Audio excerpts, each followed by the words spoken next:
Bonsoir Émilie, et tout d'abord, félicitations pour ce palmarès impressionnant. Bonsoir, merci. Alors, j'imagine que être championne olympique, c'est le plus beau jour de sa vie? Oui, je ne vais pas vous mentir, oui, c'est quand même un des plus beaux jours de ma vie. Pour l'instant, c'est le plus beau jour de ma vie. Ce 12 août 2016, c'est un moment gravé en moi. Ça a été une journée extraordinaire. Et en plus, j'ai combattu le même jour que Teddy Riner. Donc en plus, on a été 2 Français champions olympiques. C'est vrai qu'au début, on me disait le fait de combattre avec Teddy, ça va être compliqué, il prendra toute la lumière. Et je me suis dit, ben non, tant mieux. Le fait pour une fois d'être invisible, ça m'a plu. Et peut-être au début de la journée, j'étais peut-être invisible, mais à la fin de la journée, c'était bien moi la visible. Génial. Félicitations. On imagine les sportifs et sportives de haut niveau comme des machines, des personnes surhumaines avec un mental d'acier. Alors, ça fait quoi d'être une superwoman? Alors, moi, je me considère pas du tout comme une superwoman. J'aime à dire, et ce qui est vrai, hein, j'ai excellé dans mon domaine. J'ai 2 bras, 2 jambes comme tout le monde. Et oui, ma particularité, mon petit truc en plus, c'est d'être excellente dans le judo. Et c'est comme ça que je suis devenue championne olympique. Mais je suis comme vous, hein. Je suis quelqu'un d'énormément stressé. Pour vous dire, même avant de monter sur un tapis, je pleurais. Pour certains, c'était même honteux. Donc moi, j'ai grandi, évolué comme ça, de la manière le fait de pleurer, c'est honteux. Moi, et avec le recul, c'était ma particularité, mon petit côté différent, on va dire, parce que je suis capable de dire maintenant que je suis une hypersensible. Et ça, c'était ma force, de pouvoir justement relâcher cette pression à travers mes larmes pour après aller gagner des médailles. Donc, si je résume, on peut dire que tu es une femme hypersensible et guerrière, comme tu me l'as indiqué déjà lors de la préparation de cet entretien.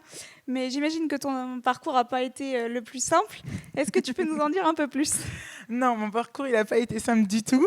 J'ai commencé le judo, pas pour une volonté par moi-même. C'est ma mère qui, à l'âge de 5 ans, a voulu que je fasse du judo. Moi, je voulais faire de la danse. Bon, je me suis retrouvée à faire de la danse et du judo. J'avais pas du tout de rêve, même en faisant du judo et en performant, j'avais pas du tout de rêve de devenir championne olympique. Je suis devenue championne olympique, mais en fait, comment je suis devenue championne olympique? Parce que souvent, quand je dis ça, on me dit « mais comment tu as fait au final pour devenir championne olympique ?» Mais justement, c'est grâce aux autres, grâce aux croyances limitantes que les gens me mettaient.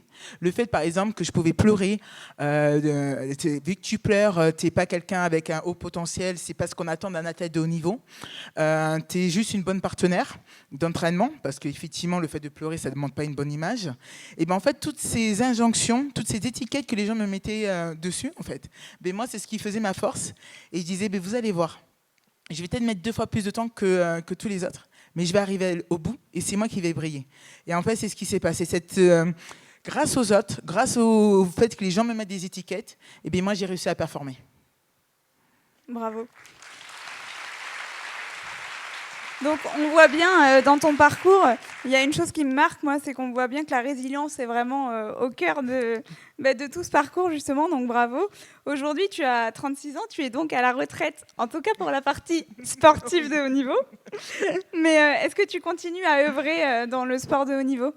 Oui, je continue toujours à œuvrer dans le sport de haut niveau. Ça a été compliqué, hein. Il m'a fallu du temps, justement, parce que la carrière de sportif de haut niveau, c'est pas simple, hein. C'est pas tout beau, tout rose. J'ai vécu des moments extraordinaires, bien sûr, hein, mais ça laisse aussi des traces. Et il m'a fallu du temps pour que je puisse mettre des mots sur mes mots. Et c'est vrai qu'au début, je n'œuvrais pas forcément dans le domaine du sport, mais j'avais besoin d'avoir du sens. Et pour moi, ça, c'est quelque chose d'important. J'ai toujours dit, une fois que j'ai arrêté ma carrière de haut niveau, je veux faire quelque chose qui ait du sens. Il a fallu du temps.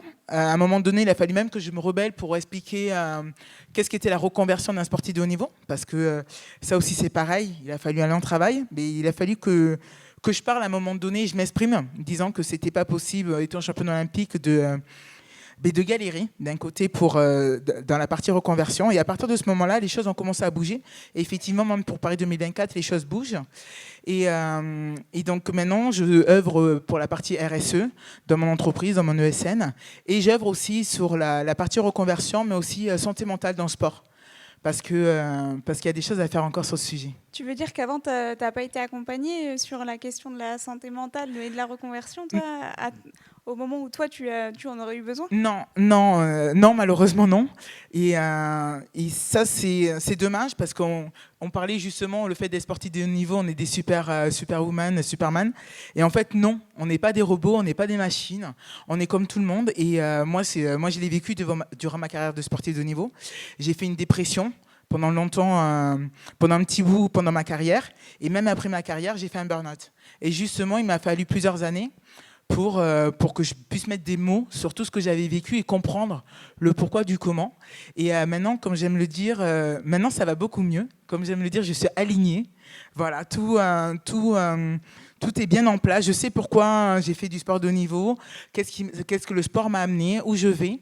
Et justement, c'est pour ça que j'ai besoin de sens et de pouvoir reparler de ça et d'exprimer et d'aider aussi les athlètes de haut niveau à leur dire, n'ayez pas honte, tout le monde passe par là.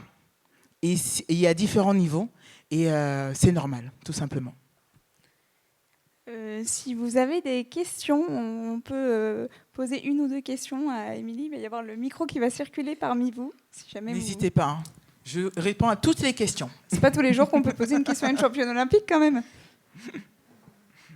Qui va oser poser la question? C'est la première qui est difficile, après on y va. Bonjour. Bonjour. Quand tu as eu ta médaille, quelle émotion tu as eue? Qu'est-ce que tu as ressenti? Beaucoup de fierté. Sincèrement, ça a été beaucoup de fierté parce que j'ai repensé à moi, Émilie, quand j'ai commencé le judo à l'âge de 5 ans, justement à tous les moments que j'ai vécus, par exemple ma dépression, les moments de joie, les moments de doute, les moments de remise en question, parce que voilà, moi, j'étais pas du tout destinée. Je suis une besogneuse, comme j'aime le dire, hein, je suis une vraie besogneuse dans le domaine du sport. Il y a des gens qui sont talentueux et moi, je fais partie de la catégorie des besogneuses. Mais justement, quand je suis montée sur le podium, c'était beaucoup de fierté, tout ce travail. C'était pour ça, pour m'amener à ce 12 août et sur la première marche. Tu as pleuré? Ouais, et oui, et j'ai énormément pleuré après. Et c'est parce que justement, le corps a lâché tout. Est-ce qu'il y a une autre question peut-être? Oui, bonsoir. Moi, j'ai une question par rapport... Non, tu disais que tu as commencé à 5 ans, ce n'était pas de ton fait, mais du fait de ta maman. Et que finalement, tu es arrivé au plus haut niveau. À quel moment s'est fait le switch? Parce que tu dis que finalement, le talent est arrivé avec le travail. Mais à quel moment, en fait, ça a switché, où on a su que tu étais fait pour ça et que du coup, tu as commencé à faire des compétitions haut niveau? Au final, j'ai fait des compétitions, même moi, j'ai continué avec le temps, en fait. J'ai commencé le judo à l'âge de 5 ans, ça marchait, je continuais, je battais les garçons, j'ai continué. Et en fait, même quand je suis arrivée à l'INSEP, c'est les gens qui m'ont détecté, ils m'ont dit oui, tu as un potentiel, donc on t'amène à l'INSEP. L'INSEP, c'est la maison des sportifs de haut niveau à Paris. Et du coup, je suis rentrée, pareil, moi, je n'avais pas encore ce rêve de faire du sport de haut niveau, même en étant à l'INSEP. Pourtant, j'étais considérée dans les meilleurs judokas français. Et il a vraiment fallu une grosse blessure où je me suis énormément blessée et je me suis dit, pourquoi tu es là? Tu es là pour être avec tes potes ou tu es vraiment là pour faire du judo à haut niveau et devenir championne? Mais ça, par exemple, ça a été 4 ans avant les Jeux de Rio. Et voilà, c'est pour ça. Et ça faisait quand même déjà 6 ans que j'étais à l'INSEP.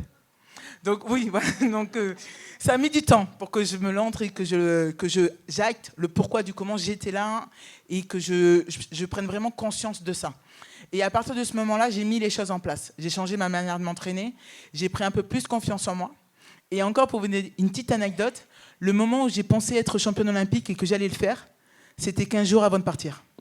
La veille du départ, en fait, c'est la veille du départ. Il faut savoir qu'à l'INSEP, dans notre dojo, on a les cadres des champions du monde et champions olympiques affichés. Et ça faisait 10 ans que je passais en dessous quand même. Hein. Je ne m'étais jamais dit, tu seras là. Et avant de partir, dernier entraînement, je regarde les cadres et je me suis dit, dans 15 jours, ta vie peut changer, tu peux être là. Et tu seras là. Et là, je me suis dit, waouh, te mets pas la poisse, on verra bien.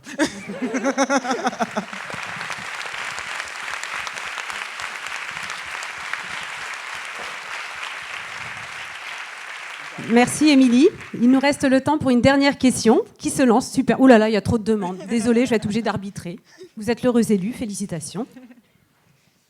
Bonsoir, moi je voulais savoir qu'est-ce que du coup vous avez mis en place au niveau de la santé mentale et la reconversion pour les sportifs de haut niveau?